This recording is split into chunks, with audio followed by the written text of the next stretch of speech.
thousands of Air Force reservists who play a vital role in this country's air defense. The reserve provides 1/3 of all tactical U.S. aircraft and 1/2 of U.S. airlift capacity at only 5% of the Air Force budget. We'll start engines at 13:45 for 1400 takeoff. Don, you're in aircraft number 303. Captain Gary Kerr is from Akron. Part of Ted's team, he will be joined in the air by Captain Don Piltz from Hollywood, Florida. Many of the pilots in the reserve have active combat backgrounds in the Vietnam War or tactical missions around the world.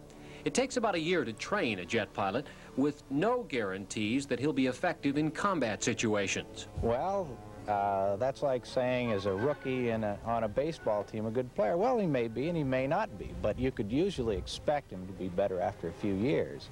And that's my contention about fighter pilots. I feel that it takes 4 or 5 years to really get good in fighters. I think it takes a combination of aggressiveness. You have to be willing to be aggressive about your flying. The enemy isn't going to expect you to be predictable. You have to be unpredictable. You have to do things which require a high degree of precision.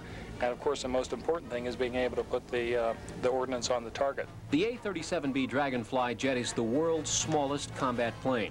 Its relatively slow speed of 300 to 450 miles an hour makes it a valuable tool in close support air-to-ground combat. Now, this plane flies slower than some other fighter planes do. Does that present problems because of its speed, slow speed? Well, it has good things and bad things about that. The good thing is that the other airplanes sometimes have a lot of trouble picking you up because of your slow speed. And if they do, you can turn right around on them and be heading back towards them before they can get turned. The bad thing is that if somebody is closing on you from the rear at 1,000 miles an hour, you only have about a second to see them before you can make your move.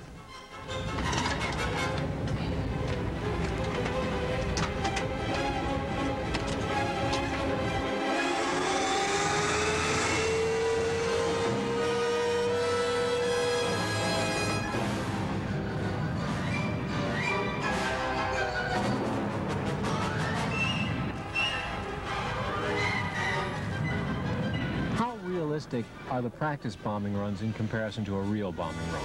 We try to make them as realistically as possible, simulating enemy defenses that we lay out ahead of time on the ground so that we can avoid them, whether there be surface-to-air missiles or whether or not they be ground fire or any aircraft fire.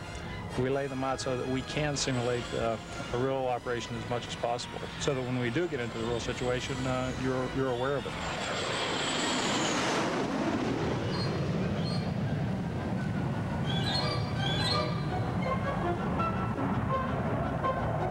Airborne, the reserve pilots will score hits on a gunnery range using their 7,000 round per minute machine gun, or take target practice with real bombs or concrete duds. Turning and diving, it becomes a game of aerobatic maneuvers. It seems that people who are good in sports and can think on their feet are good pilots.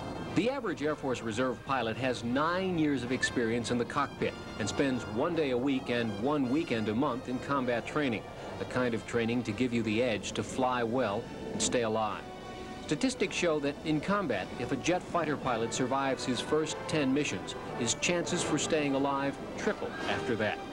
It is an exacting and dangerous career, but for these men, it translates into something else, for country and self. The real reason you do that is for some dedication to the defense of the nation. Perhaps I was oriented that way because of the time that I spent in the service. But I felt that I owed the country something, and I've been doing my best to repay him.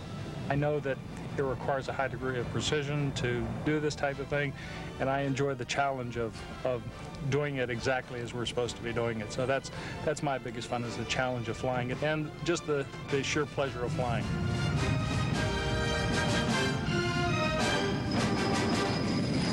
You've seen the skill that the pilots have in the Dragonflies, but come this July, their mission will be changing in the 9/10 from the A-37s to these much, much bigger planes, the C-130 Hercules, a very versatile aircraft used in airlift operations and rescue.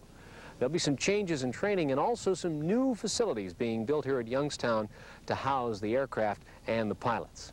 When we come back tonight on PM Magazine, we'll be off to meet Kathy in our departments.